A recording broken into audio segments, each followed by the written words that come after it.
kepemimpinan dulu itu lebih cocok daripada sekarang ini, karena orang-orang saat ini tidak lagi bersarang kepada humanisme, tapi kepada mekanisme, karena akibat teknologi itu. Sehingga lalu derajat humanismenya mengalami degradasi dibanding zaman saya, gitu, kira-kira begitu ya.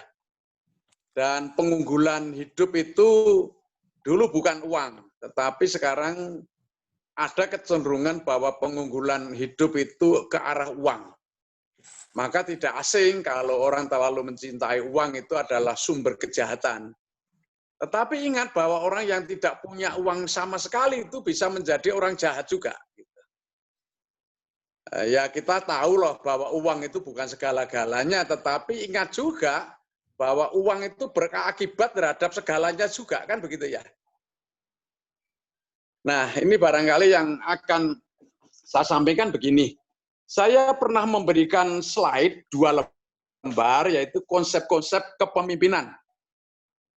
Di situ konsep-konsep itu kan ada kata-kata, ada mempengaruhi, ada memberdayakan, ada menginspirasi, ada memotivasi. Itu adalah konsep-konsep kepemimpinan yang kalau Anda membaca teori-teori itu seringkali hanya mempengaruhi gitu loh. Masa teori kok hanya mempengaruhi pemimpin, mempengaruhi, itu terlalu miskin, ya. Maka lalu Anda baca konsep-konsep kepemimpinan yang saya tulis itu, mempengaruhi itu salah satu saja. Salah 25 yang lain itu ada menginspirasi, memberdayakan, ada memberikan direksi, mendelegasi, dan seterusnya. Itu adalah konsep-konsep kepemimpinan yang harus Anda pilih kapan ini tepat saya pakai. Gitu ya. Sehingga itu bukan semata-mata 100% gagasan saya mencoba untuk mensintesis, mengkompilasi dari pengalaman saya selama 20-an tahun berinteraksi dengan para birokrat, gesekan-gesekan saya dengan kawan-kawan saya dari negara-negara maju, juga basis-basis ketika aku kuliah waktu itu. Nah, sehingga lalu di situ ada semacam chemical mix, campuran kimia tentang kepemimpinan itu sebenarnya apa kepemimpinan itu. Nah, saya sampaikan di situ, itu kurang lebih ada 40-an atau berapa itu konsep kepemimpinan itu Anda baca aja lah.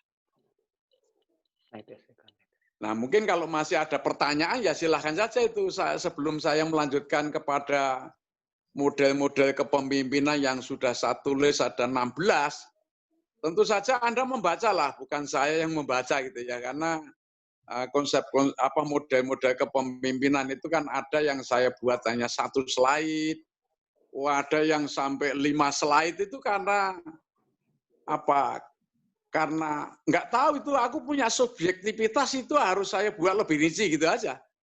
Kalau yang lain kenapa tidak itu ya, saya juga kadang ya punya bias juga kenapa ini saya detailkan, kenapa yang lain kok tidak gitu.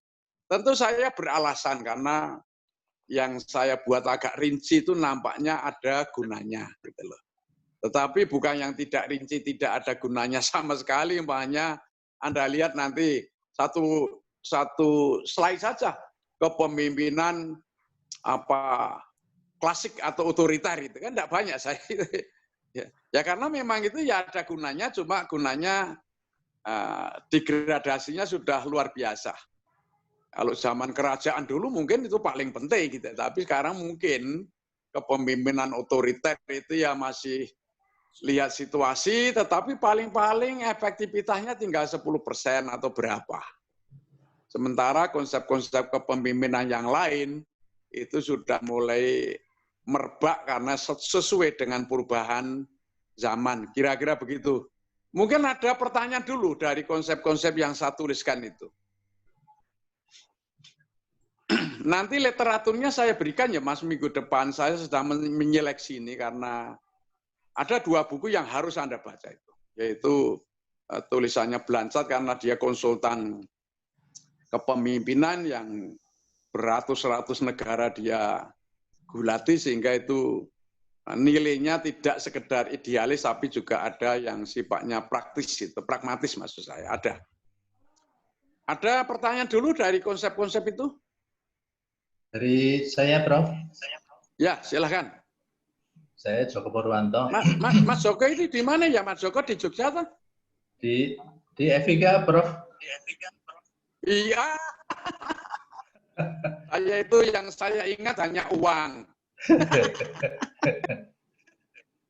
Untuk guyon Mas, tertawa lah kita. Yeah. Silakan. Terima kasih, Prof. Kaitannya dengan kepemimpinan tadi, khususnya saya akan melihat dari bidang yang saya geluti selama ini. FIFA sebagai induk organisasi sepak bola dunia, ini mungkin nanti Prof bisa memberikan pandangan, bisa mempengaruhi negara, artinya kepala negara yang juga menjadi pemimpin satu negara. Bahkan meskipun yang digarap kan hanya sepak bolanya, tapi bisa mempengaruhi negara secara keseluruhan. Kalau PSSI misalnya tidak tunduk pada FIFA, maka negara yang kena sanksinya begitu. Nah, ini saya masih belum bisa seperti apa sebetulnya FIFA sebagai lembaga yang yang independen itu kok bisa mempengaruhi satu negara yang mantap, yang tetap gitu. Hampir seluruh negara di dunia tunduk pada FIFA ini. Terima kasih, Prof. Sementara itu dulu. Ya, itu kalau saya jawab hanya satu kata saja, Mbak Dewi itu ya. Satu kata saja. Kenapa dia berpengaruh kepada seluruh negara di dunia ini? Satu kata, yaitu perdamaian.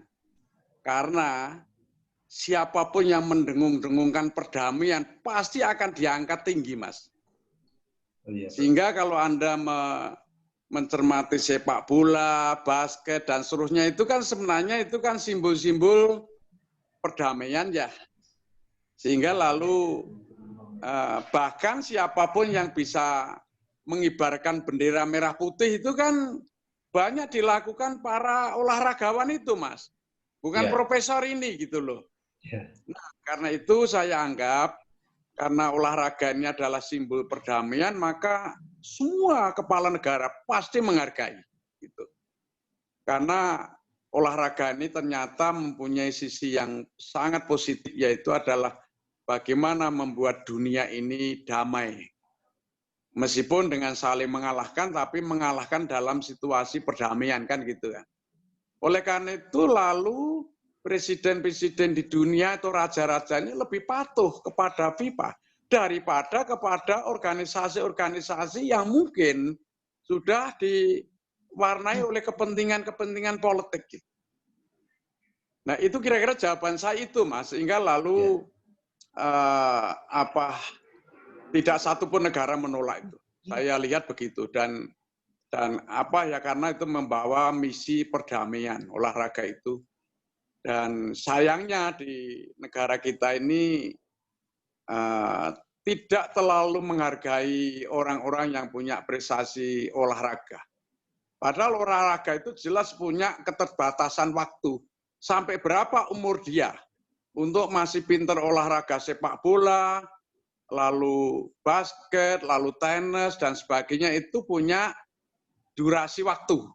Dan kalau durasi waktu sudah lewat, dia sudah tidak bisa. Tetapi setelah tidak bisa kok hanya seperti apa ya Mas ya? Habis manis sepah dibuang gitu ya istilahnya ya.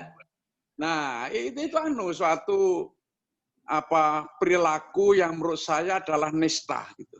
Jadi orang mau berbuat baik kalau dia ada gunanya, kalau tidak sudah kamu sampah. Maka lalu pergaulan semacam ini bukan yang baik. Karena pergaulan yang baik itu adalah kita bergaul dengan apa adanya. bukan bergaul dengan ada apanya gitu loh Mas. Ngerti kan? Beda kan? Iya, iya. Nah, karena itu hati nurani dan juga akal sehat itu nampaknya perlu didengung-dengungkan saat ini karena banyak orang yang punya otak tetapi akal sehatnya tidak digunakan, punya hati tetapi dia berubah menjadi setengah satwa tapi tidak hati nurani gitu loh. Kira-kira gitu. Dan itu tidak ada urusannya itu sekolahnya tinggi atau tidak, Mas. Saya sudah punya catatan yang cukup komplit dan aku bisa mengatakan bahwa profesor pun bisa menjadi setengah satwa. Aku tuh punya catatan, Mas. Karena apa? Hati nuraninya sudah mati, akal sehatnya tidak digunakan. Aku punya catatan sak gudang itu, cuma tidak patut kalau saya sampaikan pada kuliah yang diwarnai oleh akademis, karena itu kan sudah mengarah kepada, ya sebenarnya masih masuk akal, cuma kalau udah mengenai orang kan nanti dibilang sudah sentimen bukan argumen, padahal kuliah kita itu kita tekankan pada argumen bukan sentimen. Kita menekankan pada idealisme bukan pragmatisme. Kita menekankan kepada hal-hal yang sifatnya itu futuristik bukan yang sekarang dan seterusnya. Kalau saya ngomong itu tidak ada endingnya ya. Mungkin satu lagi terkait dengan konsep-konsep kepemimpinan tadi. Masih tadi yang itu, Bro. Halo? Ya, ya. Masih yang tadi, Bro, melanjutkan. Kalau begitu, bahwa kita di dalam atau FIFA sendiri tadi, di dalam kepemimpinannya kita bisa mengidentifikasi bahwa dia sebenarnya kepemimpinan yang apakah otoriter atau kalau tadi arahnya ke bahwa sebetulnya inti yang disampaikan adalah tentang perdamaian tadi. Tetapi kemudian semua negara hampir tunduk itu. Jadi jenis kepemimpinan yang apakah dia otoriter atau karena demikian kuatnya keputusan yang dikeluarkan oleh FIFA itu mempengaruhi satu negara. Terima kasih, Bro. Ya. Ya, itu tinggal sikap atau attitude dari orang-orang yang duduk di FIFA itu sendiri. Karena mereka juga manusia dan punya kepentingan, kan gitu ya. Yeah. Ya, bisa saja itu padahal misi utamanya perdamaian, tapi para pelaku FIFA itu lalu bisa saja itu membelokkan untuk kepentingan tertentu. Maka lalu di FIFA itu ada, ya saya tidak tahu mendalam tentang FIFA ya, tetapi kalau organisasi ingin bagus, biasanya kuncinya ada 3, yaitu adalah struktur atau sistem, yang kedua figur, yang ketiga adalah kultur gitu. Nah kalau struktur atau sistem itu ya mestinya FIFA mempunyai sistem atau struktur yang bisa menjamin kepastian, keadilan, dan kemanfaatan. Terus figurnya itu, figur yang menggunakan akal sehat dan hati nurani berarti dia harus memiliki, dia harus kompeten, dia harus memiliki kemampuan, tapi juga sekaligus memiliki kesanggupan untuk melakukan tugasnya. Artinya, figur-figur yang ada di FIFA itu mestinya harus memiliki kemampuan dan kesanggupan kerja untuk menyelenggarakan atau menjalankan FIFA. Kemampuan terkait dengan kompetensi, kesanggupan terkait dengan kepentingan. Kepentingan itu adalah sesuatu yang dianggap penting oleh siapa dalam bentuk apa yang bersumber dari kebutuhan. Nggak usah jauh-jauh jenengan kuliah. Ini kan ada kepentingan jenengan. Tapi kepentingan jenengan kan bersumber dari kebutuhan. Kebutuhannya apa? Ya pengen S3 gitu loh, punya doktor itu kebutuhan jenengan. Lah kebutuhan itu ragamnya banyak sekali. Kebutuhan itu ada yang jenengan kuliah doktor itu ya timbangannya sepine fakultas, melu-melu kuliah.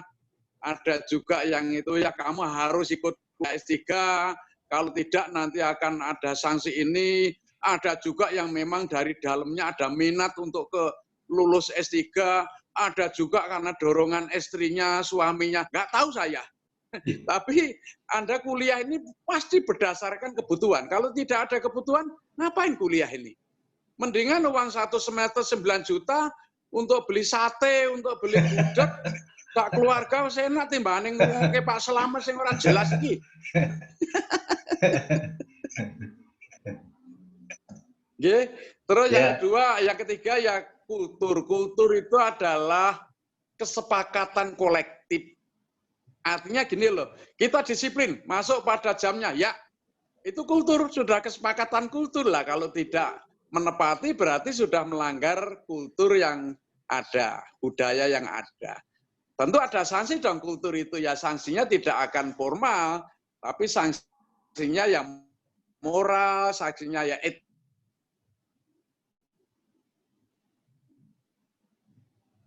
Nah, karena itu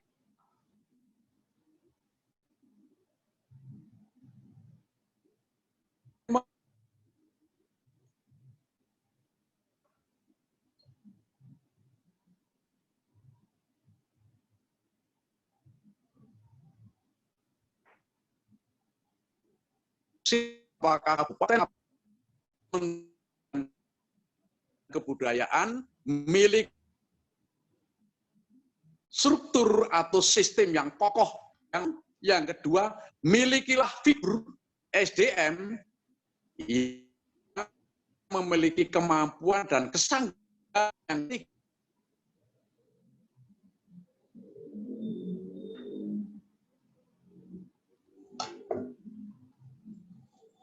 Mohon maaf, Prof, terputus-putus. Profnya Beragamnya kayak apa? Ada cermati tahun 88, saya menulis di koran Kedaulatan Rakyat itu. Dulu namanya IKP itu. Nah, saya menulis di koran itu bubarkan IKP. Itu gila kan Mas ya? Orang IKP makan dari IKP kalau menulis di koran bubarkan IKP itu kan menurut pandangan Anda kan sinting itu. Enggak, karena menggunakan akal sehat, ya saya tetap saja menulis meskipun aku dicemooh oleh siapapun. Bagi saya tidak masalah, itu hak mereka. Sehingga selama 8 tahun itu saya ini tidak ada orang yang simpati kepada Slamet ini, tidak ada. Tapi setelah tahun 96 menjadi universitas, baru saya dipuji-puji, wah, Pak Slamet itu hebat-hebat ya. Begitulah manusia. Ketika Anda sedang diuntungkan memuji-muji, tapi ketika Anda sedang dirugikan, semuanya jelek. Kan begitu, manusia itu selalu ingin hitam putih. Pada kenyataannya ya tidaklah. Mana ada hitam putih, sekarang ini ada COVID itu ya ada, tidak bisa kok hitam putih. Kalau dulu waktu sebelum ada COVID itu itu tangannya nyekel duit atau nyekel pecel gitu loh, Mas. Sekarang kan enggak, orang sudah mulai sadar perlu cuci tangan dulu. Ya, ada baiknya dan lah positif negatifnya lah, jangan apa itu hitam putih lah. Ya. Saya pikir kata gitu. Terima kasih, Prof. Oke. Terima kasih. Kalau ya, kecuali ada yang lain, kan apa ini kan lebih enak dialog daripada apa itu agama memberi. Profesor kok mengajar S3 kok memberi gitu ya. Itu sudah tidak waktunya karena pengetahuan informasi sudah sangat good.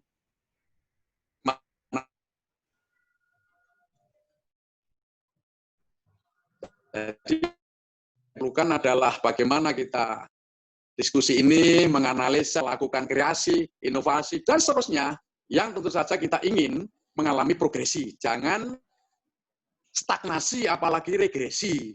Maka teori regresi itu harus dibuang jauh-jauh, sudah tidak laku.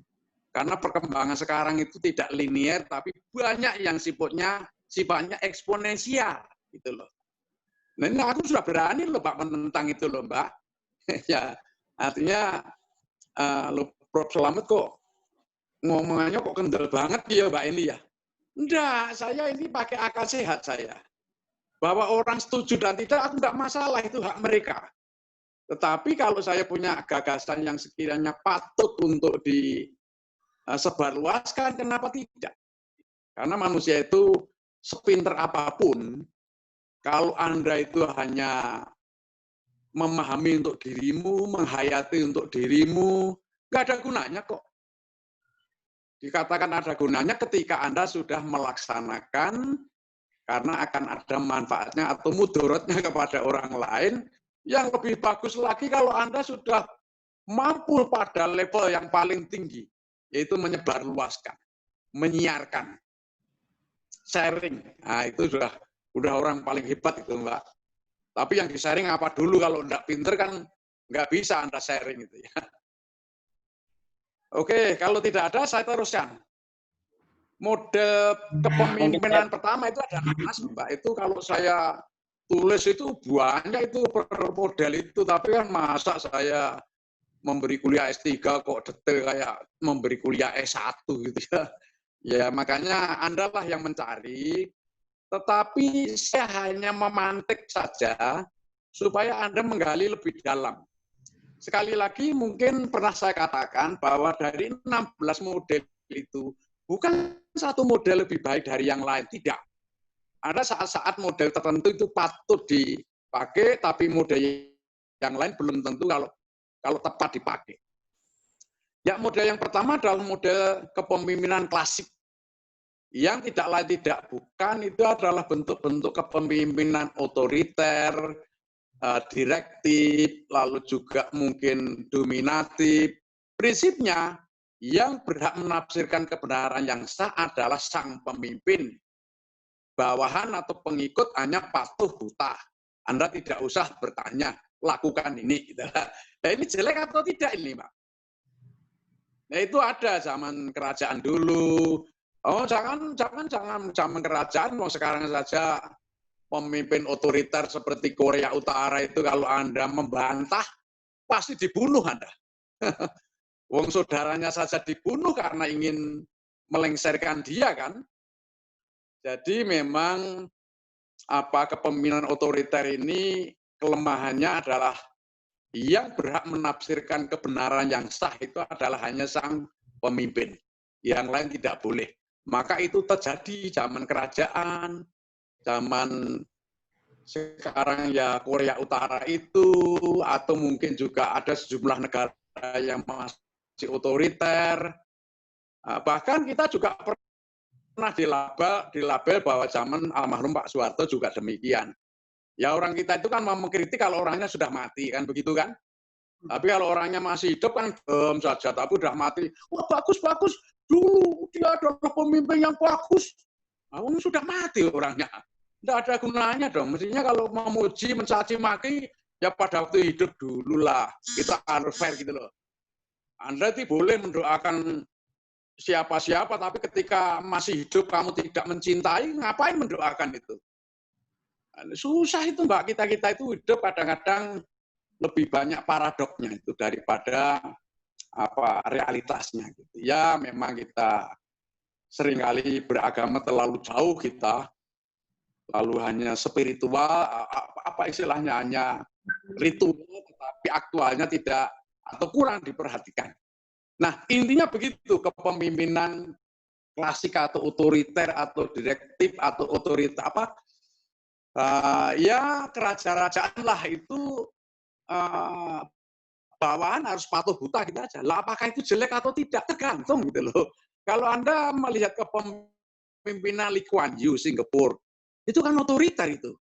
Tetapi dia memimpin dengan cara otoriter untuk kemakmuran rakyatnya, bukan untuk perutnya sendiri gitu. Sehingga beliaunya tidak pernah diomeli, ketika meninggal dunia pun juga dengan tulus ikhlas rakyatnya itu betul-betul kehilangan gitu loh.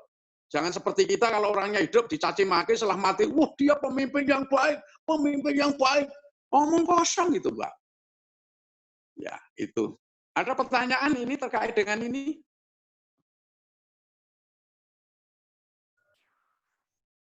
Saya Prof. Sedikit masuk nih Prof. Terkait dengan figur kepemimpinan Pak Harto ini ya, yang mungkin silakan Mbak. mungkin tadi Mbak. Ya. mungkin tadi bisa dikaitkan dengan yang nilai-nilai kepemimpinan Jawa yang sedang digali oleh Prof. Slamet begitu. Nah, sedikit bernostalgia dengan kepemimpinan Pak Harto itu. Dulu beliau ketika memimpin itu kemudian muncul konsep Jawanisasi gitu, Prof. Jadi dalam pembangunan infrastrukturnya itu semua diseragamkan gitu kan. Bahkan yang tidak Jawa pun dalam bangunan pemerintahan itu semua dibentukkan joglo gitu kan. Dari sehingga kemudian kearifan lokal, potensi-potensi lokal masyarakat itu kemudian hilang gitu karena yang namanya bangunan-bangunan pemerintah itu ya standarnya ya joglo itu ya, sehingga tidak Indonesia tapi Jawanisasi itu yang kemudian salah satu kritik dari pemerintahan kepemimpinannya Pak Harto ini. Nah, bagaimana kita bisa mengelaborasi terkait dengan nilai-nilai kepemimpinan Jawa tadi yang mungkin nanti bisa diterapkan dengan berbagai model kepemimpinan ya, bisa mungkin otoriter, bisa mungkin demokratis dan sebagainya, sehingga itu bisa menjadi satu model atau konsep kepemimpinan yang ideal gitu, Prof. Dan tidak terulang lagi persoalan kemudian menjadi Jawanisasi semacam itu. Ini menarik menurut saya. Ya,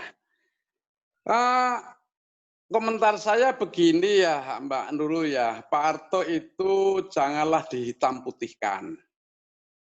Bisa saja orang menghitamkan bahwa beliaunya otorita, tetapi lihat yang lain.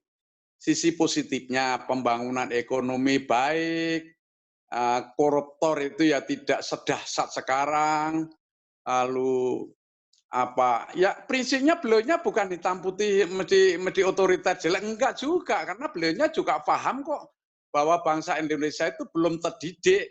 Bahkan aku sampai berpikir jauh bahwa beliaunya itu udah ngerti benar demokrasi. Kan demokrasi is a function of well-informed society. Demokrasi itu fungsi masyarakat terdidik. Kalau belum terdidik, jangan diajak demokrasi. Nah itu paham benar beliaunya itu. Jadi makanya lalu undang-undang dasar yang belum diamandemen itu kan Anda tahu semua bahwa pemilihan kepala daerah atau mungkin presiden bahkan itu kan yang memilih Dewan Perwakilan Rakyat, yang Dewan Perwakilan Rakyat dipilih oleh rakyat. Nah kenapa kok undang-undang dasar kok yang memilih kepala daerah presiden itu adalah DPR atau DPRD? Ya karena yang menyusun undang-undang dasar itu sudah cerdas sekali. Bahwa orang kita itu belum terdidik. Sehingga kalau diajak demokrasi, itu hitungannya hanya berapa rupiah kamu diberi. Kalau yang ada memberi 50, saya pilih. Kalau ada yang memberi 100, yang memberi 100.000 itulah yang kita pilih gitu. Dan itu bukan aneh karena rata-rata pendidikan orang Indonesia menurut sensus penduduk tahun 2010 karena sudah 10 tahun tentu berbeda. Itu rata-rata pendidikannya cuma 8,8 tahun loh itu. Anda bisa membayangkan itu. Lulus SMP saja tidak. Kok diajak demokrasi? Jadi kalau ada pemimpin yang kurang benar, itu jangan menyalahkan pemimpin yang dipilih, yang milih yang salah. Itu loh. Jadi kalau Anda seringkali banyak yang, wah apa itu bupati bodoh-bodoh, gubernur, kamu yang milih kan kamu kok nyalah-nyalahkan gitu loh. Jadi kadang-kadang kita juga munafik juga rakyat itu, karena ya kenapa dulu kamu memilih kok tidak menggunakan akal sehat dan hati nurani yang baik. Kalau saya pilih apakah dia menjadi pemimpin yang bermanfaat bagi kita-kita. Kenapa kamu tidak berpikir begitu? Ya karena jawabannya jelas sekali. Dia belum mampu karena pendidikannya masih rendah. Jadi demokrasi di Indonesia itu sebenarnya ya kemenangan orang-orang yang belum terdidik. Karena seperti Anda itu berapa persen yang kuliah S3 itu? Sudah berapa persen itu? Anda paling-paling nggak ada lah. 0,5% itu nggak ada lah yang kuliah S3 ini. Nggak ada itu. Nah, jadi suaramu itu, Mbak, itu sama dengan suara tukang becak itu. Oleh karena itu, lalu yang dikorbankan kualitas. Karena yang dihitung dalam pemilu hanya kuantitas, berapa jumlah yang menang. Padahal yang menang banyak itu adalah orang-orang yang belum terdidik. Lah, itu salahnya juga itu. Jadi kita putar-putar seperti itu. Nah, karena itu saya akan mengalami 3 zaman ya Pak. Pak Karno mengalami, Pak Harto mengalami, yang sekarang mengalami. Tetapi memang ada plus minusnya ya, tidak bisa kita membuat hitam putih gitu ya. Zaman Pak Harto yang menonjol apanya, bahkan sampai PBB pun memuji karena apa? Wajib belajar itu 6 tahun itu adalah paling sukses di dunia. Bayangkan Pak itu. Lalu pertumbuhan swasembada pangan itu tahun 84 itu nomor 1 di dunia. Nah, sekarang kok impor, Pak? Beras impor, garam impor, jagung impor, daging impor, kedelai impor. Gimana ini ya? Saya kadang-kadang ya orang yang mengalami 3 zaman ini ya kadang-kadang bisa dong aku ngomong gitu. Tapi kalau ngomong jangan dianggap lalu nanti ujar kebencian. Apa ujar kebencian? Kowe gak milih aku. Terus kowe tak gaji.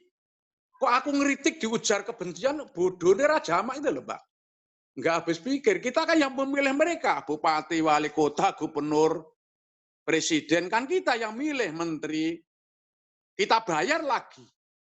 Nah, kalau kita mengkritik kan seharusnya wajar ya. Kalau mengkritik kok dianggap ujar kebencian, enggak dong. Kalau kita pakai argumen tidak sentimen ya enggak masalah lah itu. Gitu ya Mbak Nurul, mungkin ada yang lain? Nih Prof, matur nuwun Prof. Moga. Jadi tadi Mbak saya sebentar saya sambung. Tadi kan Pak Harto dikatakanlah ya ada tendensi agak kejawa-jawaan gitu ya. Mungkin manusia itu kan tidak luput dari asal-usul ya. Karena dia asal-usul Jawa, kebetulan tidak ada gesekan-gesekan yang lain, tentu yang akan diterapkan adalah mengenai Jawanisasi gitu, Pak. Gitu. Tetapi kalau untuk mengatasi itu maka pemimpin sekarang dan yang akan datang itu kalau bisa jane wong Jawa apik Mbak itu. Mikiro sing ombo gitu. Jadi mikir yang ombo, berpikir luas itu janganlah hanya Jawa. Jawanisasi lah. Berpikirlah Sumatera, Kalimantan, Sulawesi, Papua dan seterusnya. Berpikirlah sing ombo. Ngono. Jangan sempit Jawa tok. Tapi mikro sing adoh, berpikirlah yang jauh ke depan. Supaya generasi kita itu besok tidak nyaur utang gitu loh, Mbak. Lalu berpikirlah yang tinggi. Wah, sekarang lebih mentereng higher order thinking. Upscale. Wah, jadi banyak dikutip-kutip itu. Wong Indonesia itu kocolok rasa. Karena apa? Wong teori-teori itu sudah ada zaman mbah-mbah kita, kemudian pendidikan karakter itu zaman almarhum Ki Hajar Dewantara sudah menuliskan pada tahun 1918. Kalau mendidik karakter itu kudu tahap demi tahap, ngerti, ngeroso, ngelakoni. Ya, ngerti, ngeroso, ngelakoni, memahami, menghayati, melaksanakan. Lah kok ada tulisan baru dari Lekona, yaitu knowing, feeling, acting, terus ditulis saja itu oleh mahasiswa itu. Tak sobek Mbak biasanya. Kurang ajar gue tidak menghargai orang kita. Lekona tahun berapa itu? Baru 2001. Ki Hajar Dewantara nulis itu tahun berapa? 1918. Kurang ajar gue. Orang kita itu kok selalu rendah diri kalau menghadapi para bule yang tidak pernah cewek gitu loh, Mbak. Jadi kita itu mau cobalah harga diri kita itu ya janganlah diremehkan lah. Kita bukan orang yang rendahan lah, kita bukan orang kalau bahasa Belandanya disebut apa inlander gitulah, bukanlah itu zaman penjajahan dulu inlander. Sekarang kan kita menjadi manusia yang sudah merdeka, free will itu. Jadi free will itu ya sebenarnya manusia yang merdeka, ya. Tapi kan sekarang yang merdeka yang kaya duit, yang belum, yang masih miskin katanya belum merdeka itu ya. Oke, nah, ada satu lagi. Permisi, Prof. Mohon izin bertanya. Ya, Mbak. Ya, Mbak Media ini di Sulawesi atau Kalimantan, Mbak? Palembang, Prof. Oh, Sumatera Palembang ya, Selatan. Kleru kabeh, Mbak saya. Ya, Prof, semester kemarin kita bertemu. Terima kasih, Prof, atas nilainya. Oh, bukan, jangan pernah terima kasih. Karena itu buah pikiranmu sendiri. Aku tidak mau. Aku tidak mau kalau Anda terima kasih kepada saya. Terima kasihlah kepada dirimu sendiri atas ciptaannya loh, Mbak Media ya. Ya, Prof, ya. Begini, Prof, terkait dengan kuliah kita. Saya memahaminya sedikit gitu di awal ini, lebih kepada konteks yang terjadi di Indonesia gitu. Sebenarnya sosok pimpinan yang sebenarnya yang kita inginkan, yang kita butuhkan itu yang bagaimana gitu. Yang bisa membawa bangsa Indonesia ke yang lebih baik gitu. Karena persoalan-persoalan yang muncul gitu selalu saja, ya kadang orang kita sering berkata begini, banyak mendengar ya siapapun pemimpinnya ya antri minyak ya tetap, kemudian ya pendidik di segi kita lihat di segi pendidikan ya negara daerah-daerah timur tetap saja tidak mendapat kesempatan yang sama dalam bidang pendidikan, kemudian bidang ekonomi kita seperti yang Prof katakan tadi, kita masih mengimpor garam, sementara kita ini negara bahari gitu. Harusnya kan produksi garam, nah seperti itu.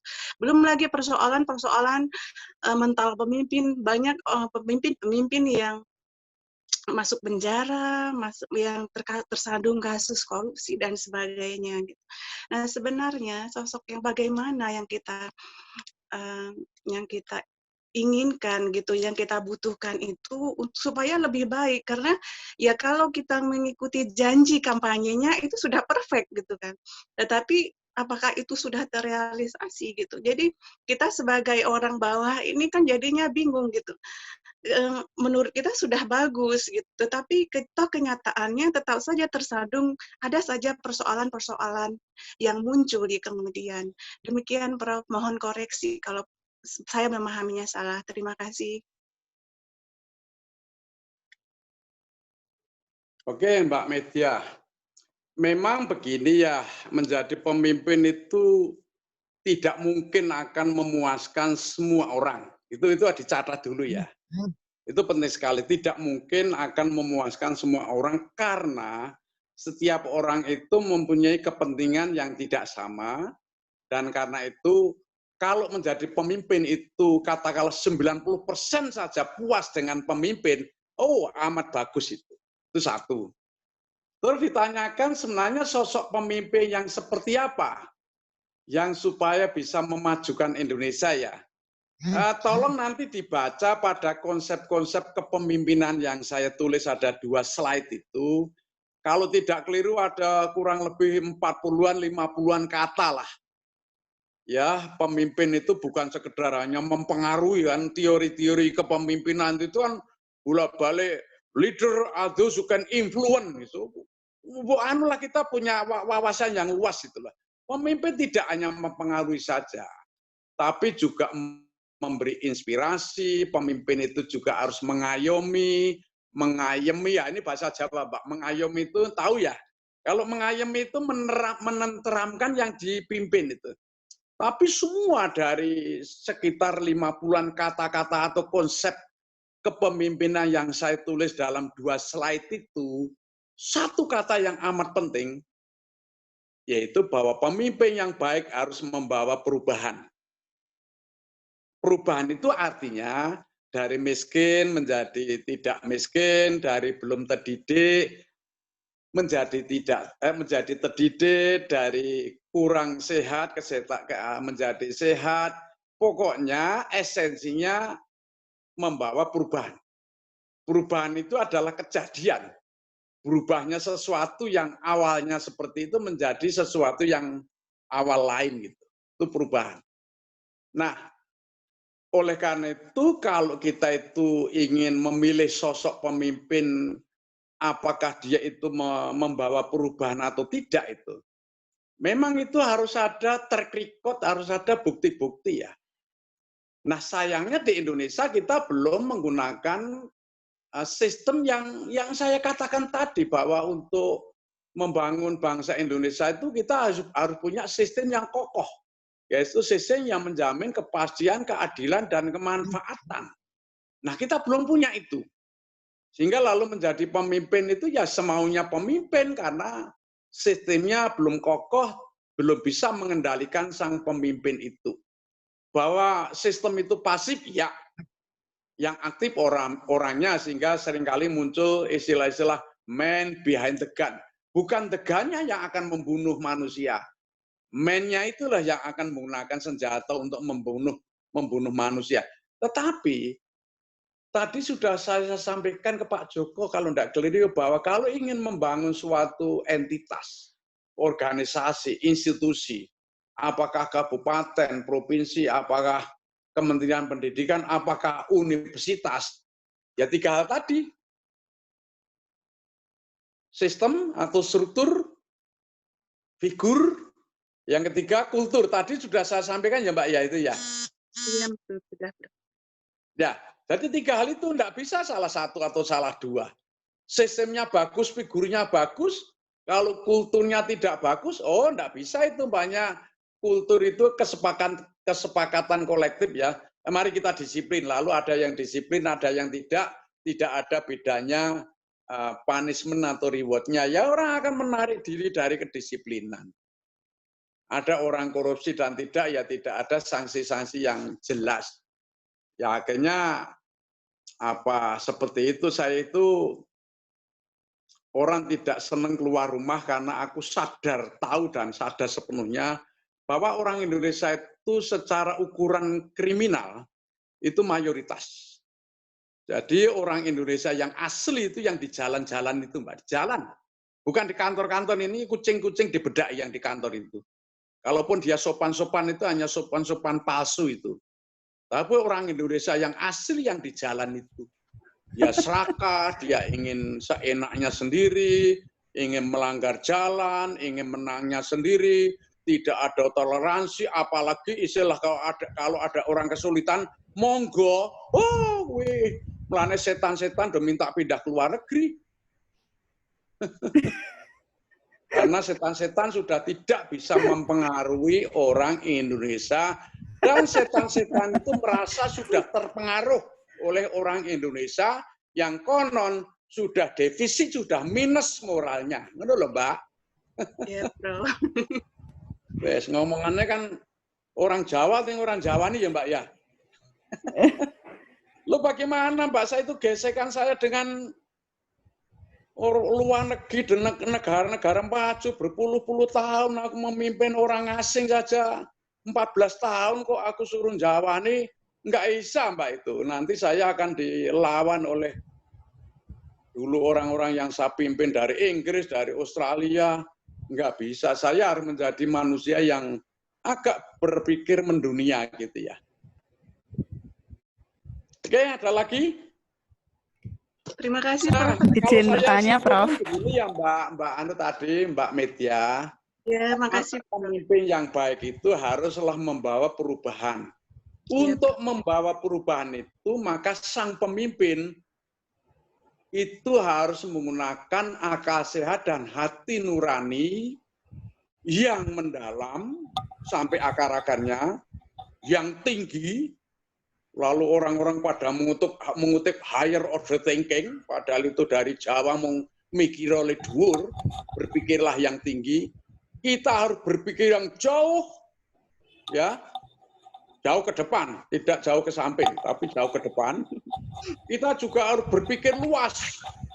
Berpikir luas itu artinya jangan jadi orang presiden mung Jawa, yang dipikir Jawa tok itu loh, harus mikir Palembang itu sungai apa Mbak?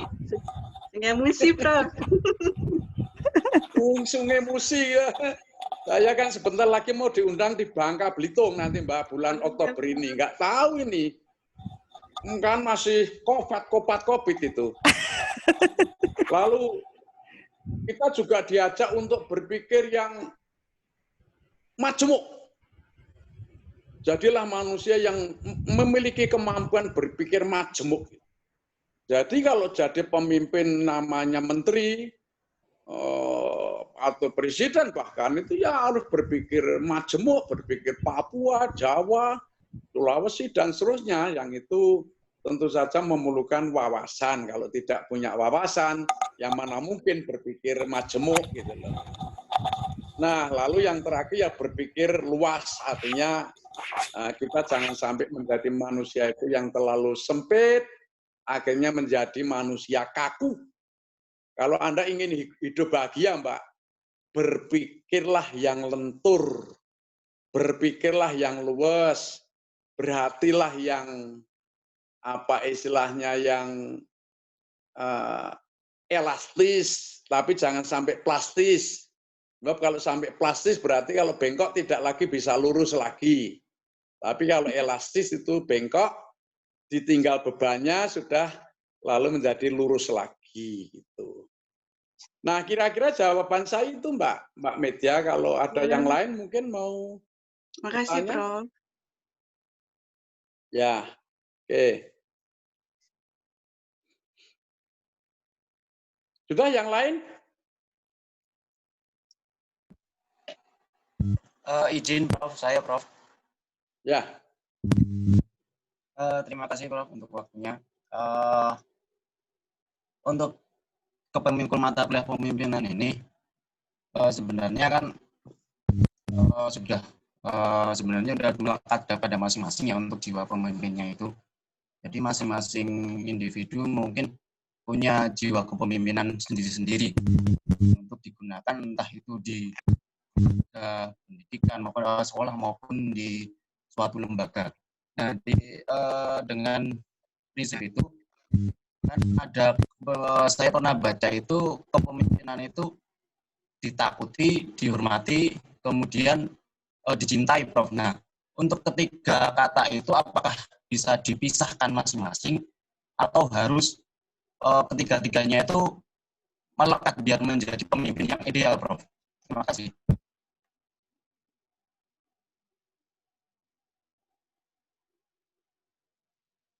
Saya masih terpotong-potong ya Mas Dedi. Ini maksudnya apa tadi? 3 itu apa? Saya ulangi, Prof, untuk disingkatnya saja.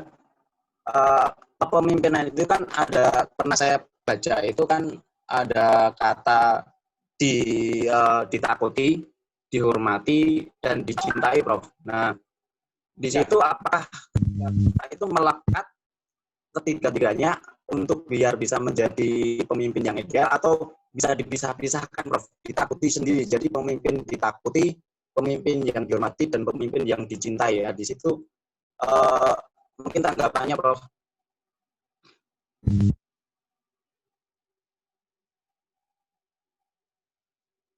Jadilah pemimpin yang dicintai ya Mas ya. Karena kalau Anda itu dicintai itu patuh bukan karena takut gitu loh Mas ya. Tapi patuh karena memang itu apa yang disampaikan oleh sang pemimpin itu basisnya adalah cinta gitu. Orang kalau sudah cinta ya, itu nanti akan memunculkan kasih sayang. Kalau kasih sayang itu sudah muncul, maka akan memunculkan apa yang disebut dengan dermawan. Dermawan itu adalah manusia yang mempunyai sifat pemberi. Pemberi itu tidak hanya uang, tapi pemberi pemikiran. Kalau Anda punya waktu, yang memberi waktu, memberi tenaga. Kalau ada orang salah, Anda memberi maaf. Kalau ada orang yang tadinya memarahi Anda memberi apa istilahnya kasih sayang yang namanya mengalah. Mengalah itu bukan kalah. Karena orang mengalah itu dalam bahasa Jawa, mengalah itu, jadi ngalah itu luhur wekasane, itu bahasa Jawa. Tapi saya Indonesiakan, orang yang mengalah itu akhirnya akan luhur budi pekertinya. Jadi orang yang ngalah itu akhirnya akan luhur budi pekertinya. Tapi kalau Anda mentang-mentang menangnya sendiri, mengglorifikasi dirimu sendiri, ya bermasalah itu. Maka pemimpin yang baik itu memang harus bergeser dari kehendak-kehendak personal menjadi kehendak-kehendak komunal. Jadi janganlah dipikirkan yang paling baik untuk saya, tapi pikirkanlah paling baik untuk masyarakat. Nah, karena itu pemimpin yang paling bagus memang basisnya adalah kecintaan. Tapi apakah kalau ditakuti itu tidak boleh? Itu boleh, cuma itu tingkatan paling rendah. Mungkin saya ekstensi sedikit ya Mas Dedi ya. Manusia itu ada 4 tingkatan. Ini menurut para ahli, para ulama gitu ya. Orang yang paling rendah itu adalah orang awam, itu adalah orang yang mempunyai rasa takut dan mempunyai harapan terhadap orang lain. Upamanya Anda punya pimpinan, itu takut pada pimpinanmu, karena siapa tahu nanti aku tidak dinaikkan pangkatnya, tidak diberi jabatan, atau Anda punya harapan, wah kalau nanti saya berseberangan dengan pimpinan saya kan tidak diberi jabatan atau peluang, kan begitu ya. Nah, orang tipologi kayak ini adalah orang yang tipologinya orang awam, paling rendah. Ya, jadi dia takut dan punya harapan terhadap orang lain. Gitu. Terus yang lebih tinggi lagi adalah orang yang hanya kepada Tuhan Yang Maha Esa dia takut, tetapi dia masih punya juga rasa takut terhadap dirinya sendiri. Bukan takut terhadap orang lain, tapi dia masih merasa khawatir, punya rasa takut, punya harapan, tapi terhadap dirinya sendiri. Upamanya, saya Pak Slamet sudah 72 saya ya, umur saya. Saya bertanya-tanya loh Mbak, kadang aku takut pada diri saya. Besok kalau sudah meninggal dunia, itu saya masuk surga berapa persen, masuk neraka berapa persen. Itu ketakutan saya Mbak. Tidak hanya itu saja, saya punya keturunan, nanti keturunan saya itu apakah hidupnya lebih baik dari saya, atau sama dengan saya, atau jangan-jangan lebih jelek daripada saya. Ini juga ada bentuk ketakutan Mbak saya. Tetapi ini ketakutan pada diri saya sendiri, bukan terhadap orang lain. Maka aku tidak pernah takut kepada menteri, kepada enggak punya juga harapan dari menteri, enggak punya Mbak, nol saya itu. Karena itu saya sangat punya free will, punya kebebasan untuk meluruskan ketika menteri kurang baik. Saya biasa dulu. Karena aku tidak punya rasa takut dan aku tidak punya harapan. Kenapa? Aku percaya pada diri saya. Sepanjang aku punya kelebihan akal dan kelebihan hati nurani, saya pikir 1001 peluang untuk bisa saya masuki. Saya peluang bukan saya tunggu, bukan saya cari, tapi saya create gitu loh. Kalau Anda ingin memastikan masa depanmu, kamu harus menciptakan peluang, bukan mencari peluang, apalagi menunggu peluang. Maka sebenarnya pendidikan yang bagus itu didiklah anakmu supaya menjadi human, istilahnya free will human being. Menjadi manusia yang bebas. Itu. Nah, menjadi manusia yang bebas ya bukan karyawan. Sebab kalau karyawan itu Anda tidak bisa bebas, Mbak. Termasuk nanti mesti ada batas waktu juga, pensiun. Kan gitu ya. Tapi kalau Anda menjadi orang yang merdeka, katakanlah pengusaha tidak harus bisnis dong. Akademik entrepreneur juga boleh kok. Kemudian kalau yang selama dibicarakan kan selalu bisnis entrepreneurship, kita kan boleh dong academic entrepreneurship, social entrepreneurship, political entrepreneurship, whatsoever, apa saja. Nah itu lalu akan menjadi manusia yang merdeka, yang bebas, tidak menjadi manusia enlander. Sebab kalau Anda menjadi bawahan, Mbak, itu Anda barangkali dengan pimpinan takut, nanti jangan-jangan saya tidak, nanti dihambat begini, dihambat begitu, Anda juga mempunyai harapan kalau saya berbuat baik sama pimpinan saya, ya semoga saya diberi peluang-peluang.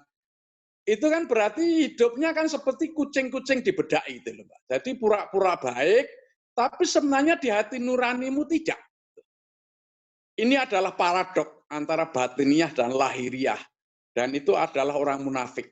Ngerti enggak Mbak itu, Pak? Jadi orang munafik itu kelihatannya sopan-sopan, tapi aslinya tidak gitu loh. Nah itu aku nggak seneng, aku dari kecil enggak begitu Mbak, aku udah dilatih. Ya tidak dengan bahasa yang sesuai dengan konteks yang ada. Nah mungkin pertanyaan saya, jawaban saya terlalu jauh ya Mbak ya kira-kira ya. Ada yang belum terjawab? Mas Jadi?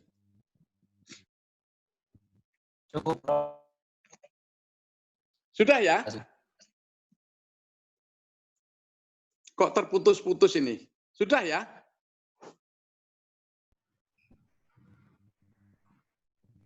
Sudah, Mas? Terima kasih. Oh ya, oke. Saya lanjutkan, model kepemimpinan yang kedua adalah apa yang disebut kepemimpinan berdasarkan pembawaan.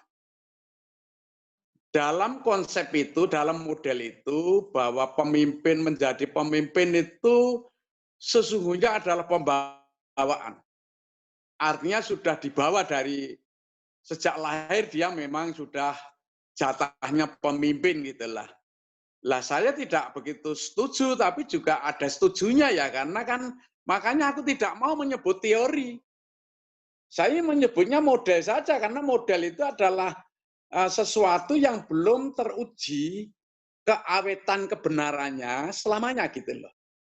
Jadi kalau umpamanya teori, umpamanya perkalian 2 kali 2, itu teori itu. Karena kapan saja, di mana saja 2 kali 2 ya ada 4. Ini terdengar enggak ya ini ya? Terdengar, Prof. Oh ya ya. Nah kira-kira gitu. Nah makanya model kepemimpinan pembawaan ini pada dasarnya bahwa pemimpin itu dilahirkan. Leader is born. Artinya dia lahir beruntunglah, dia itu sudah punya penampilan pemimpin gitu loh Mas. Kira-kira gitu. Tetapi itu juga tidak sepenuhnya benar. Karena apa? Dalam kenyataannya menjadi kepemimpinan itu bisa dipelajari kok. Artinya apa? Kalau orang mau belajar menjadi pemimpin itu bisa. Tidak harus bukan pembawaan semata-mata gitu loh. Ya. Ini konsepnya. Tetapi nanti ada yang membantah bahwa kepemimpinan itu bisa dipelajari, lalu ada istilah leader can be learned. Tapi kalau yang pertama itu pembawaan itu leader is born, dilahirkan gitu. Nah, apakah lalu benar atau tidak itu leader is born, leader is learned? Ya, kita tidak pernah ada hitam putih lah. Ada juga pemimpin yang sejak lahir dia sudah pantas menjadi pemimpin. Atau sejak lahir dia sudah budak itu bahasa Jawa itu, bahasa Indonesianya apa? Tuli. Sejak lahir dia sudah tuli lah, itu jelas dia tidak bisa menjadi pemimpin, mendengar saja nggak bisa gitu ya. Nah hal semacam ini tentu ini adalah pembawaan ini. Sehingga praktis untuk menjadi pemimpin yang tidak bisa lah gitu. Tetapi apakah orang yang tidak sempurnanya secara fisik tidak bisa menjadi pemimpin? Loh Anda tahu kok presiden kita Pak Abdurrahman Wahid itu kan secara fisik kan cacat gitu ya. Tetapi ingat bahwa akumulasi ilmunya itu sebelum beliaunya terkena penyakit itu sudah sak gudang. Sehingga stoknya itu sudah banyak, beliaunya tinggal ngeluarkan saja bahwa tidak bisa melihat, tidak masalah. Karena kalau beliaunya itu kan melihatnya justru dengan hati, bukan dari mata gitu loh Mas. Kalau Anda memimpin dengan hati, lebih baik mana dengan memimpin dengan mata?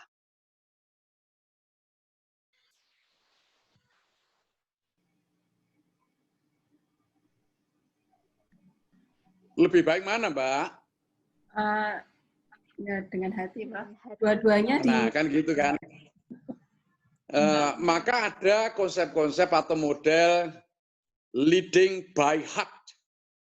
Memimpin dengan hati.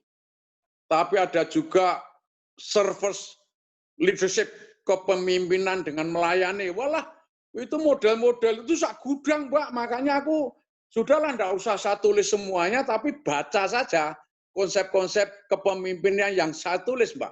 Itu adalah merupakan intisari dari teori-teori kepemimpinan. Melayani, itu saya ambil dari service leadership. Lalu ada tulisan kepemimpinan yang inspiratif leader. Kepemimpinan inspiratif. Nah, saya tulis saja inspirasi ya. Jadi itu kumpulan dari 50-an buku Mbak itu. Tidak hanya mempengaruhi itu mempengaruhi cuma salah satu itulah. Oke. Ada pertanyaan, kalau tidak saya itu ada kepentingan ya sebentar lagi. Tapi kalau ada saya layani. Kalau ada diskusi-diskusi tentang apa yang saya sampaikan ini. Kita ada hampir 2 bulan loh ini kok. Yang aktif cuma Mbak Eni, cuma Mbak Media, Mbak Dede, apalagi yang lain-lain gitu loh. Yang gimana? Apa yang lain? Karena aku tidak bisa melihatmu.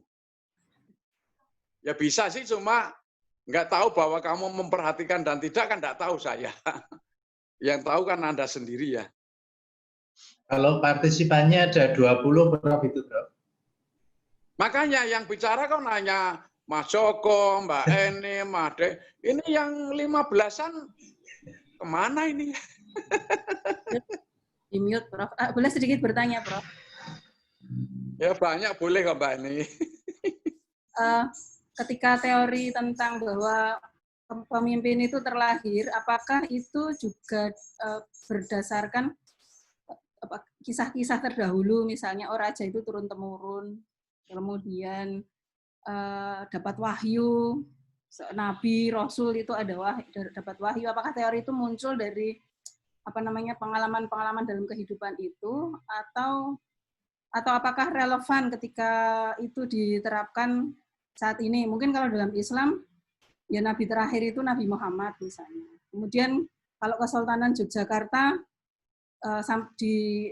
yang sekarang ini sudah mulai ada gesekan-gesekan gitu ya. Nah, apakah jiwa zaman yang berubah ini juga mempengaruhi teori-teori itu, atau setidaknya model-model itu yang menurut Prof, model itu apakah muncul dari situ gitu, atau dari mana, Prof? Terima kasih. Bagus pertanyaannya. Pada dasarnya model-model kepemimpinan itu memang digali secara empirik, itu yang disebut dengan emik. Tapi juga sejumlah gaya kepemimpinan, model kepemimpinan itu juga atas dasar keturunan. Itu yang disebut dengan etik. Maka dari itu siapapun yang menjadi Raja Jogja, ya tetap keturunan raja, meskipun sekarang menjadi konflik. Karena yang dulu itu asalnya raja itu harus laki-laki, tapi karena raja yang sekarang tidak punya laki-laki, maka kalau cari alasan lah supaya rajanya bisa perempuan, kan begitu ya Mbak ya. Maka lalu berbenturan dengan saudara-saudaranya, maksud saya dengan adik-adiknya itu, Anda tahu kan itu sudah terbuka Mbak. Kalau Pak Hamengkubuwono itu punya gawe, itu adiknya tidak satu pun ada yang hadir. Tapi kalau adik-adiknya itu punya apa itu istilahnya gawe itu apa Mbak, bahasa Jawa itu, bahasa Indonesianya apa Mbak? Hajat, Prof. Punya hajat ya. Kalau adik-adiknya itu punya hajat, tidak satu pun mengundang Pak Hamengkubuwono dan adik-adiknya. Itu jelas Mbak, itu sudah tahu semua ya. Nah, itulah makanya lalu sekali lagi model-model kepemimpinan itu ada yang memang turun-temurun, berarti emik gitu Pak. Etik.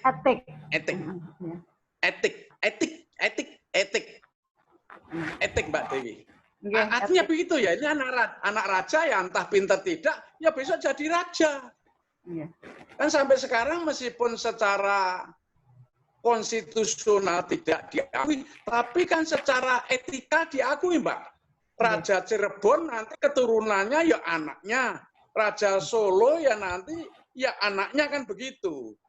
Nah itulah yang disebut dengan model kepemimpinan yang disebut tadi saya katakan etik. Itu artinya apa? Ya itu sudah dibawa dari regulasi yang dia buat sendiri gitu waktu itu, kan gitu ya. Nah tetapi kalau yang banyak teori kepemimpinan, kepemimpinan situasional, kepemimpinan transformatif, kepemimpinan perilaku, itu digali dari bawah, digali dari empirik, maka disebut emik. Anda tahu kan, emik itu kan digali dari bawah, bottom up. Maka penelitian Anda itu kan sebenarnya sedang bingung juga Anda, gimana pilih yang positivisme atau pilih yang naturalistik, kan begitu ya. Kalau yang positivisme itu yaitu Anda berbuat apa nanti jadinya apa, gitu. Itu namanya penelitian ilmiah. Anda punya satu kelas lalu dibagi dua, yang kelas yang satu kamu ajar dengan metode perlakuan A, yang kelas berikutnya metode B, pada akhir semester lalu diadakan tes mana nilainya lebih baik. Itu yang disebut dengan berpikir ilmiah. Karena ada kesengajaan dari peneliti untuk memperlakukan sesuatu, nanti jadinya apa? Maka positivisme itu cocok untuk penelitian-penelitian objek seperti matematika, fisika, kimia, biologi, astronomi, maupun terapannya teknologi, mulai dari teknologi konstruksi, manufaktur, transportasi, komunikasi, teknologi energi, teknologi bio, teknologi bahan, itu kebanyakan menggunakan aliran positivisme, pendekatan positivisme atau istilahnya pendekatan ilmiah. Tetapi kalau yang terkait dengan realitas itu biasanya menggunakan pendekatan naturalistik. Berarti menggunakan pendekatan alamiah, bukan ilmiah. Maka penelitian kualitatif itu bahasa paling mudah itu alamiah gitu loh, Pak. Jadi Anda tidak melakukan intervensi apa-apa, mau membaca apa adanya, setelah itu kamu simpulkan. Tapi jangan di dalam menyimpulkan hati-hati. Maka menggunakanlah cek recheck. Bahasa menterenya yang mempersukat triangulasi, Jadi dulu saya itu Mbak menjadi narasumber untuk penelitian kualitatif tahun 90 itu di UI bersama Profesor Bowden dari Amerika yang kaliber itu. Kita bertiga dengan almarhum Profesor Munandir. Nggak tahu dua-duanya almarhum kok, yang masih hidup cuma saya kayaknya. Panjang umur, Prof. Nah itu lalu setelah saya mentraining 2 bulan itu, wah itu laris sekali Mbak, saya diundangi kemana-mana. Tetapi honornya kecil. Oleh karena itu aku menarik diri, aku tidak mau kalau dijuluki ahli kualitatif, aku nggak mau karena honornya kecil. Itu. Maka aku tidak mau lagi disebut ahli kualitatif, nggak mau saya. Nanti aku senang disebut ahli kebijakan. Memang bidang saya ahli kebijakan. Nah, karena itu apa? Uangnya banyak, karena yang menggaji Asian Development Bank, yang menggaji Swiss, Filipina, lalu Jerman, lalu Australia, lalu Amerika lah. Saya kan orang hidup kan punya pilihan. Masa munafik saya? Kamu disuruh milih gaji besar dengan kecil, pilih mana? Besar dong. Yang besar, Mbak ya. Nah, saya pikir manusia punya hak untuk memilih sepanjang pilihanmu itu didasarkan atas akal sehat dan hati nurani, bukan pemberian. Tadi karena aku ngomong baru 2 tahap ya, manusia yang terjelek itu manusia awam, yaitu takut dan punya harapan dari orang lain. Lalu orang yang lebih tinggi alim, orang alim itu tidak pernah takut dan tidak punya harapan terhadap orang lain, hanya takut kepada Allah, tetapi dia punya rasa ketakutan dari dirinya sendiri. Nah, kalau yang ketiga itu adalah di atas orang yang namanya alim itu kuasol. Kalau kuasol itu adalah orang yang sudah sama sekali tidak punya ketakutan apa-apa, tidak punya harapan, intinya hanya patuh 100% kepada Allah. Itu orang yang kuasul itu. Tapi yang kuasul kowah yang keempat ini, dia bukan lagi mengatakan aku total takut kepada Allah, tidak. Tapi Allah sudah di dada saya. Jadi kamu mau menipu sekecil apapun sudah diketahui oleh Allah. Nah, kowe ora butuh donya, Mbak. Nek melarat kowe rung iso, ngono to, Mbak ya.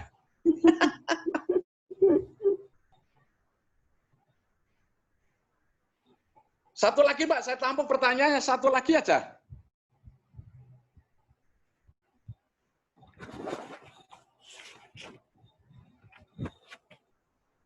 Gimana yang 16 itu kok enggak tanya? Maaf, Prof. Iya, Mbak Dewi. Izin, nggih. Ya. Saya kurang tahu ini apakah sudah disampaikan oleh Prof. Slamet atau belum pada kuliah hari ini, karena terus terang dari tadi tuh suara agak terputus-putus, kemudian sering masuk keluar. Jadi barangkali nanti yang saya tanyakan ini sudah dibahas. Nggih, ngapunten Prof. Seandainya belum, nggih mohon pencerahannya karena saya agak buram ini. Ya, ya. Nggih. Ya. Ini Prof, saya mereview pertemuan yang minggu lalu bahwa ada dua hal yang menarik dari mata kuliah kepemimpinan, yaitu tentang teori kepemimpinan dan teori kepengikutan. Itu Pak Munawi. Itu dari tadi kan teman-teman banyak bertanya tentang kepemimpinan. Pada hakikatnya apa sih indikator atau nilai kualitas dari seorang pemimpin yang kita harapkan, yang semakin hari kan semakin nggak jelas seperti ini nggak Prof? Nggak? Nah kalau saya ingin melihatnya dari sudut pandang yang kepengikutan itu Prof, yang saya masih penasaran dari tadi apakah ini sudah dibahas atau belum, sehingga ketika kita sebagai warga negara atau warga dari sebuah lembaga, saya kebetulan dari Tegal, Jawa Tengah, perbatasan Jawa Tengah, Jawa Barat, Prof. Ini kan mau tidak mau, karena tadi kadang kita memandang calon dari pemimpin kita pada saat kita melihat, menganalisis, menurut perspektif kita itu sudah baik, ditambah dengan tadi ada dikatakan janji-janji dan seterusnya. Adapun ketika sudah jadi, sudah duduk, kemudian lupa dengan apa yang dijanjikan kepada rakyat atau kepada pengikutnya, itu wallahu a'lam ya, niku permasalahan dia dengan yang maha kuasa kan seperti itu. Tetapi kami sebagai pemilih yang walaupun tidak memilih atau tidak memilih dari pimpinan yang sekarang menjadi pemimpin kita, tapi kan kita ditakdirkan atau harus menjadi pengikutnya gitu ya, atau harus menjadi makmum dari siapapun yang memimpin kita. Nah, untuk itu bagaimana nih Prof untuk teori kepengikutan kita sehingga kita tetap prinsip kita ya tetap dijalan, tetap kita pegang, tetapi kita mau tidak mau ya harus menjadi makmum dari siapapun pemimpin yang memimpin kita. Itu mungkin Prof. Ya, ya. Saya melontarkan pemikiran itu sebenarnya on the spot, Mbak.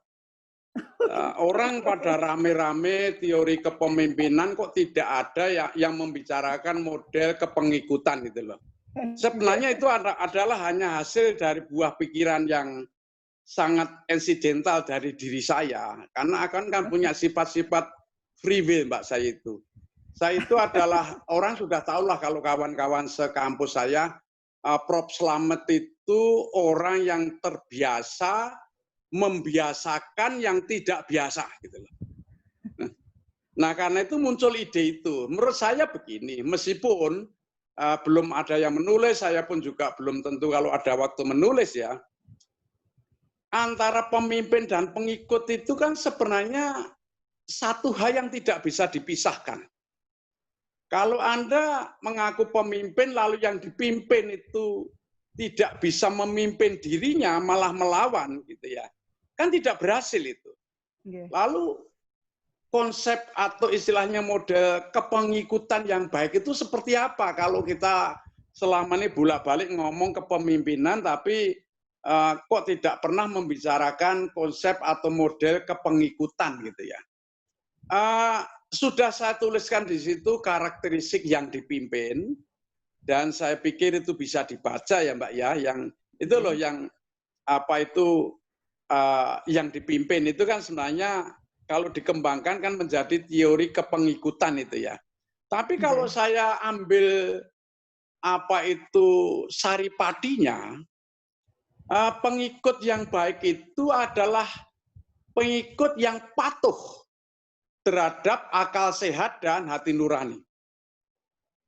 Kalau akal sehat dan hati nurani itu tidak ada kemanfaatannya bagi yang dipimpin, maka tugas pengikut adalah menyampaikan kekurangan-kekurangan dan kelemahannya, sehingga kekurangan-kekurangan dan kelemahan sang pemimpin itu bisa diperbaiki.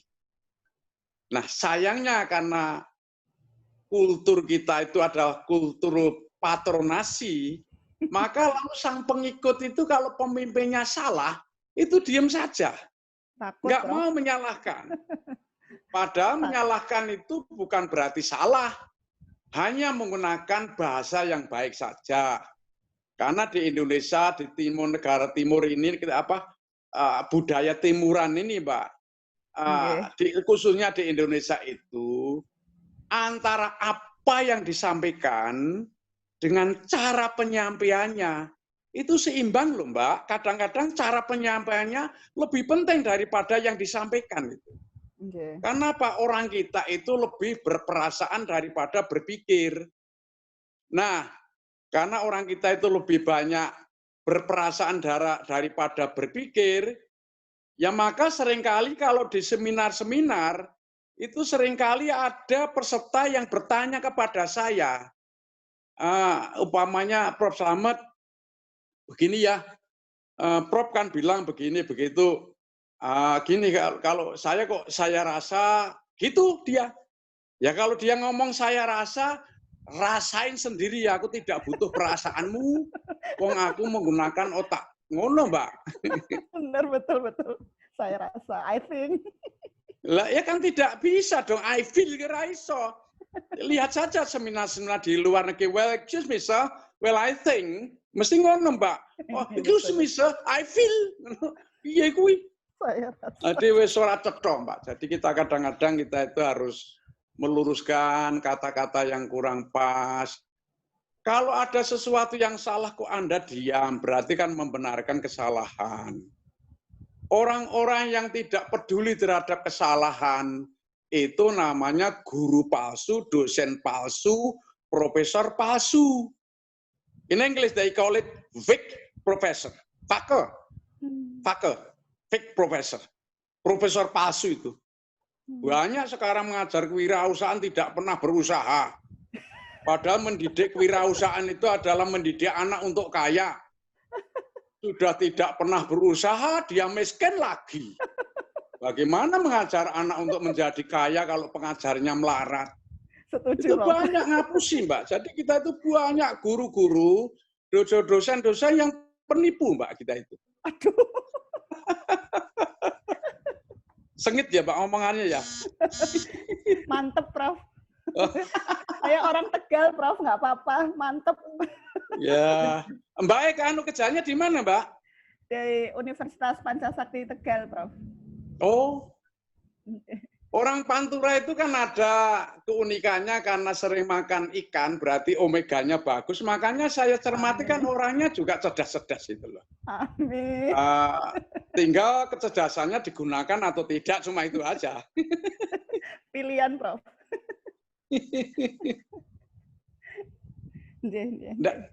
Nggak ada satu lagi, kalau nggak ada saya tinggalkan loh. Ada Prof, boleh Prof? Boleh, silakan Mbak. Gini, kan sekarang fenomena saat ini ada istilah... Mbak ini di mana Mbak ini itu Mbak? Saya di Bantul, Prof. Bantul, orang Bantul Mbak, Bantul. Bantul. Oh. Nanti mari kita piknik. Urut, mari kita piknik dari Bali, lalu mampir Banyuwangi, Blitar, Bantul, Bandung, Bogor, Bengkulu, modar weh.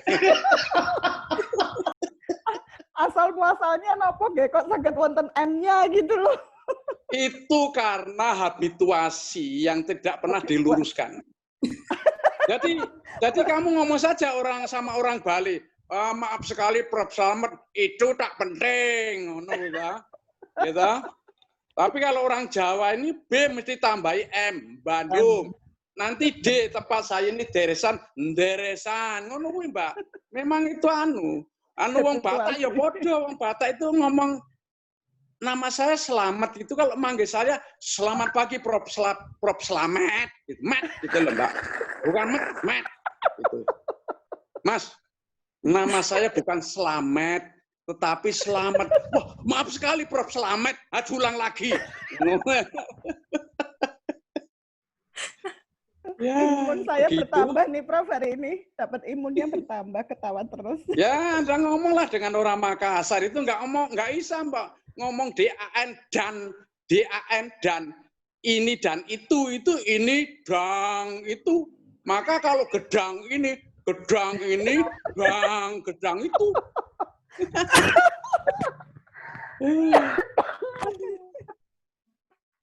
Gimana Mbak tadi Mbak? Silakan Mbak. Baiklah, saat ini itu followers atau pengikut itu cukup mempengaruhi, meskipun di balik itu pasti ada sesuatu ya. Contohnya tentang pemilihan kepemimpinan di Jakarta misalnya, followers dan haters itu jadi apa namanya, sampai sekarang juga ketika Pilpres itu juga antara haters sama followers itu ada yang memang keras, masih berkonflik. Ya, ada yang keras, kemudian ada juga yang masa bodoh juga ada, followers, pengikut-pengikut, kemudian ada yang cari aman juga ada, kemudian ada yang berpikir positif, selalu berpikir positif, selalu positif juga ada. Saya kira berbagai tipe followers itu atau pengikut itu jadi sekarang menjadi sesuatu yang menarik untuk justru dibahas lebih jauh, Prof. Jadi makanya ketika Prof mengungkapkan seperti itu, bahkan mahasiswa pun punya tipe-tipe mereka, saya kira, untuk memfollow dosen ini, sehingga kalau bimbingan minta sama dosen X misalnya. Jadi tetap adanya followers itu pasti ada dipengaruhi oleh bagaimana leader itu atau seseorang itu memiliki, yaitu tadi, ketiban sebagai atau kewibawaannya, marwahnya sebagai pemimpin, atau dia juga punya kepentingan entah apa itu, tapi followers itu atau pengikut itu jadi sekarang menjadi mahal gitu. Jadi sangat penting dalam satu terbentuknya kepemimpinan. Apalagi ketika harus elektabilitas semacam itu, saya kira pengikut itu malah jadi sentral untuk dikeruk sebanyak mungkin agar keinginan seseorang itu tercapai. Saya kira itu, Prof. Kalau menurut Prof teori ya. Monggo, Prof. Gimana, Mbak? Ya ditanyakan apa, Mbak, itu lalu? Apakah ada perubahan gitu ya? Kalau dulu orang itu ngikut sama pemimpin. Sekarang pemimpin ngikutin followers-nya. Apakah itu bisa dikatakan seperti itu? Terima kasih. Betul, dalam kenyataan pada waktu yang lalu itu kita memilih pemimpin itu karena pemimpinnya baik gitu loh, Mbak ya. Sekarang calon pemimpin itu menjualkan dirinya gitu, bahwa aku apik, ngono to, Mbak ya. Maka lalu dia kampanye. Istilah kampanye itu kan menunjukkan bahwa aku adalah orang baik, program saya baik, nanti kamu akan makmur kalau pemimpinnya saya, kan begitu ya. Jadi memang ada satu degradasi derajat pemimpin. Kalau waktu itu pemimpin tidak mau nonjol-nonjolkan diri, menjual diri, nggak mau. Tapi kalau sekarang calon pemimpin itu pada menjualkan dirinya, yaitu dengan bentuk istilah kampanye, kemudian menggunakan influencer, apalagi yang paling berbahaya menggunakan buzzer, kan begitu ya. Nah, itu memang ada satu pergeseran nilai, Pak. Nah, pergeseran nilai itu saya cermati pada waktu saya kecil, Mbak, dan juga sampai dewasa pun, itu nilai-nilai humanisme itu masih menjadi saripati kehidupan manusia. Meskipun saat itu lebih miskin daripada sekarang, maka orang tidak mau menipu, tidak mau mencuri, tidak mau ya begitu seterusnya lah, serentetan perilaku nista itu tidak pernah diagung-agungkan. Karena apa? Waktu itu manusia lebih mengagung-agungkan nilai-nilai spiritual dan juga nilai-nilai humanisme.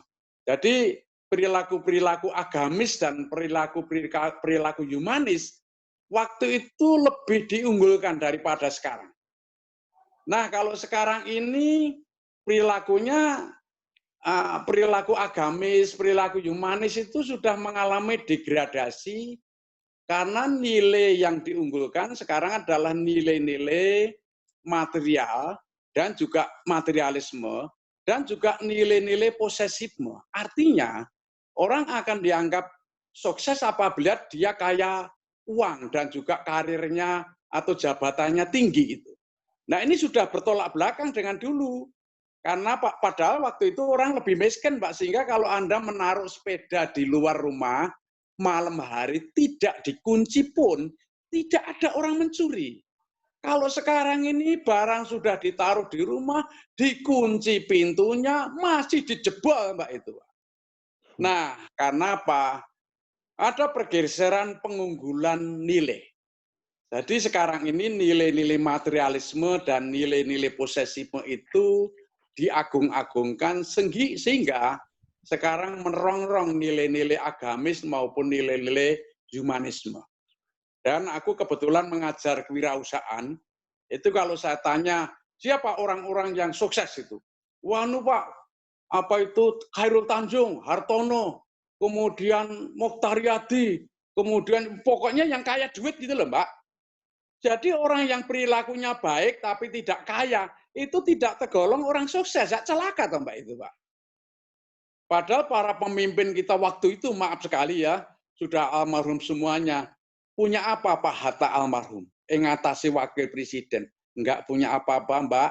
Sampai pajak listrik saja tidak mampu membayar, harus hutang, karena ketahuan pemerintah daerah oleh Pak Ali Sadikin, maka lalu pajak rumahnya itu dipajaki oleh pemerintah daerah Provinsi DKI Jaya. Bung Karno itu mau membeli sate saja nggak punya uang, pinjam uang kepada ajudannya. Loh, itu nggak pernah itu diungkap oleh anak-anak itu. Yang dikagumi adalah orang-orang yang kaya uang.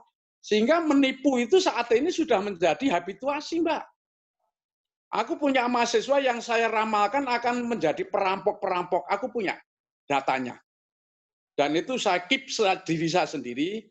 Kelak kalau sampai dia mengorbitkan pada hal-hal yang sangat berpengaruh pada bangsa ini, saya buka. Gitu. Karena aku punya data-data yang menurut saya ini sudah tidak pantas hidup di dunia sebenarnya ya. Tapi apa boleh buat, oleh Allah masih diberi kehidupan. Gitu. Nah, mungkin itu saja sehingga sekarang antara leader dan follower itu saat ini ada satu nuansa transaksional saat ini. Nanti saya jelaskan minggu depan atau kapan bahwa kepemimpinan transaksional itu ada. Ya tidak bisa di kebiah-uyah ya apa tuh, Mbak? Bisa disamaratakan ya. Tidak bisa. Tapi masih ada kepemimpinan transaksional, kepemimpinan oligarkis, kepemimpinan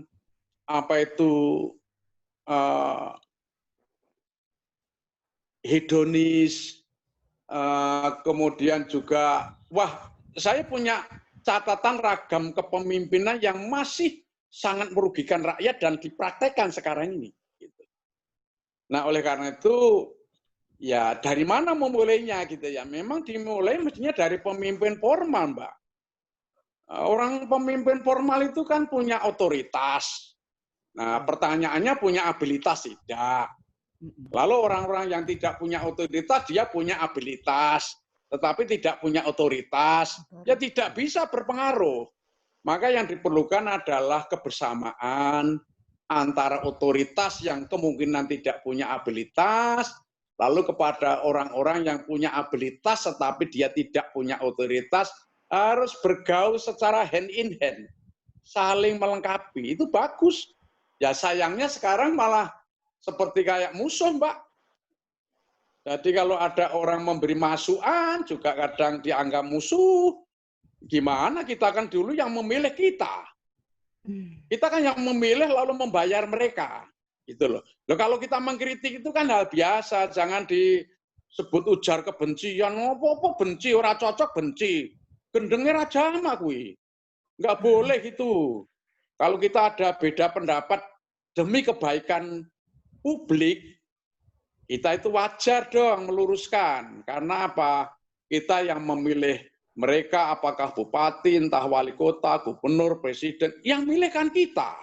Kita bayar lagi mereka.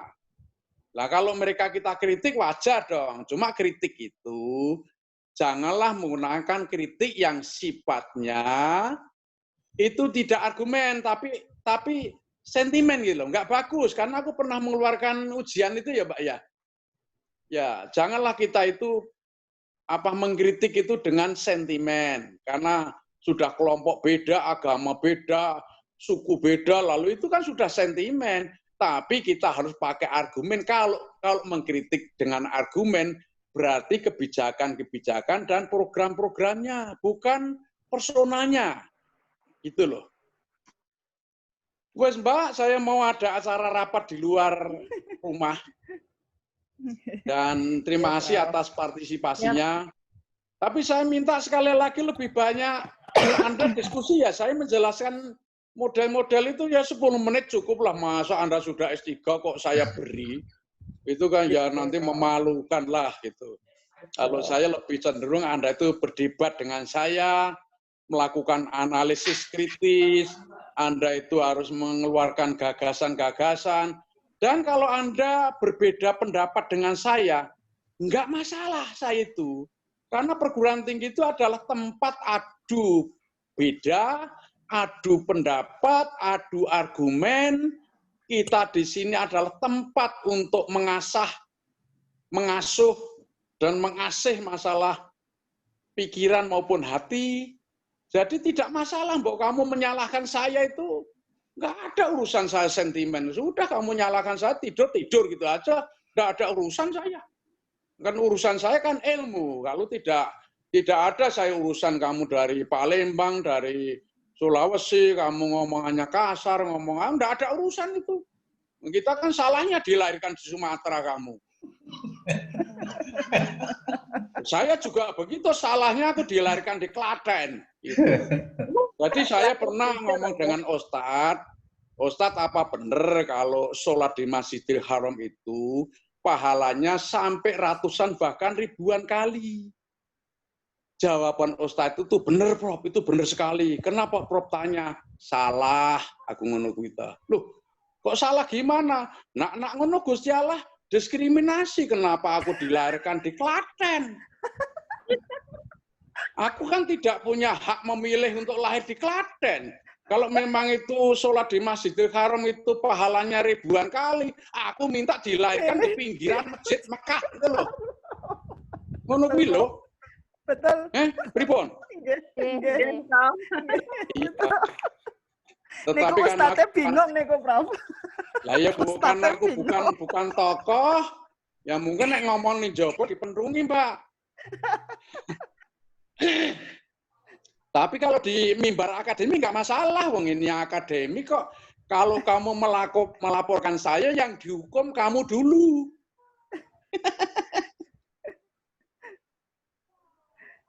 Ya Mbak ya. Oke, Bro. Begitu ya, kita sambung minggu depan ya. Nuwun, Bro. Ya, ada kekurangannya saya mohon maaf. Saya mohon yang selain beliau-beliaunya tadi ya, Bu, yang lain juga menyapa gitulah. Saya percaya Anda hadir, tapi kalau untuk tidur dan tidak, aku kan enggak tahu saya. Ya. Ya bagi saya nggak masalah karena kuliah itu adalah kenikmatan. Kalau Anda merasa nikmat itu harus tidur, tidurlah itu. Nggak perlu memperhatikan saya. Ya bebas, karena apa? Hidup itu kalau tidak bahagia, kamu cepat mati. Waduh. Kan ngono. Ya, maka dari itu kalau kuliah dengan saya happy-happy saja. Kalau perlu lalu saya tinggal pergi. Lalu aku ngomong sendiri. Jangan, Prof, itu nggak happy. Banyak. Obat happy-nya justru mendengarkan, Prof. Banyak jin yang mendengarkan saya kok masih banyak di sekitar saya. Obat happy-nya itu mendengarkan, Prof. Jadi bisa tertawa. Bisa senyum tambah puasa. Ya gitu ya Mbak Eni ya. Saya mohon maaf sekali kalau ada hal-hal yang kurang berkenan. Sampai ketemu minggu depan kalau belum kena COVID ya Mbak ya. Ya. Jangan kena COVID. Prof, sehat-sehat semua, Prof. Ya semua orang kan begitu. Jadi masa aku niat ingin kena COVID yang enggak lah gitu ya. Makanya saya ada mahasiswa, saya pulang dari memberi kuliah, dia sangat sopan sekali dengan saya. Pak, oke Prof, sampai ketemu, hati-hati ya Prof. Ya mesti masa aku nabrak-nabrak tembok ya ora lah. Gimana? Kembali lagi saya bahagia, Prof. Kembali lagi saya bahagia mendengarkan statement Ya. Prof. Selamat. Jadi ya Mbak ya, kalau Anda ditanya orang, Mbak Dewi, kapan kamu bahagia? Saiki, sekarang, gitu loh Mbak ya. Sekarang saya Sekarang, bahagia, Prof. sekarang. Iya. Nggak usah nanti sore. Iya. Dan nanti sore ada pohon ngerubuhi kamu, nggak bisa jadi bahagia. Gitu. Jadi kalau ditanya kapan bahagia, sekarang. Gitu. Besok pagi ditanya, ya sekarang. Besok sore 1 bulan yang akan datang, ya sekarang. Itu. Ya. Iya Pak, nggih. Nggih. Iya, Prof. Pun, nggih Mbak, nggih, saya pergi, saya ada rapat. Nggih. Iya, matur nuwun, Prof. Assalamualaikum warahmatullahi wabarakatuh. Waalaikumsalam. Waalaikumsalam. Waalaikumsalam Terima kasih, Prof. warahmatullahi wabarakatuh. Wabarakatuh.